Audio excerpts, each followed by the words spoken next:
Après 2 semaines de débat, Oumar Silla alias Fonike Mengue sera fixé sur son sort ce jeudi matin. Mobilisons-nous pour lui exprimer notre soutien. Tel est le message lancé par Sékou Koundono en exil au Dakar depuis quelques mois. Depuis l'incarcération de Oumar Silla, de nombreuses organisations de la défense des droits humains ont appelé à sa libération, jugeant sa santé fragile et les motifs de sa détention non fondés. Le procès en appel de l'activiste guinéen Oumar Silla dit Fonike Mengue s'était ouvert le jeudi 20 mai dernier. Fin janvier, il avait été reconnu coupable de participation directe à un attroupement non armé, puis condamné de 11 mois de prison ferme.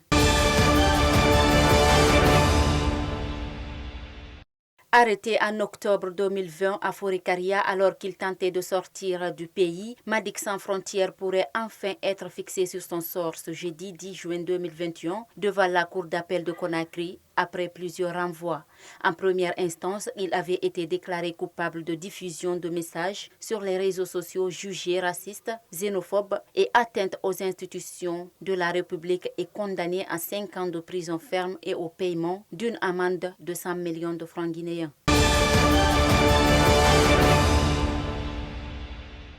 L'UFDG, principal parti de l'opposition en Guinée, a annoncé au terme d'un conseil politique extraordinaire tenu mercredi à Conakry qu'il s'abstient de tout commentaire sur le dialogue politique tant que ses cadres, ceux de l'ANAD et du FNDC, seront maintenus en prison, tant que ses bâtiments, bureaux et sièges seront sous clause, enfin tant que son leader, son épouse et ses proches collaborateurs seront empêchés de voyager.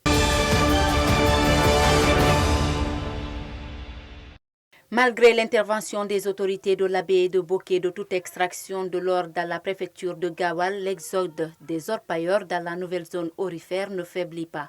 Il se compte par centaines ces orpailleurs venus de Kankan, Sigiri, Mandiana, Dabola, qui continuent de rallier Gawal en traversant la ville carrefour Mamou. Certains sont à bord des motos, d'autres dans des minibus, parfois même dans des camions où ils sont confondus aux bagages. Parmi eux, des jeunes, des adultes, des adolescents et même des femmes.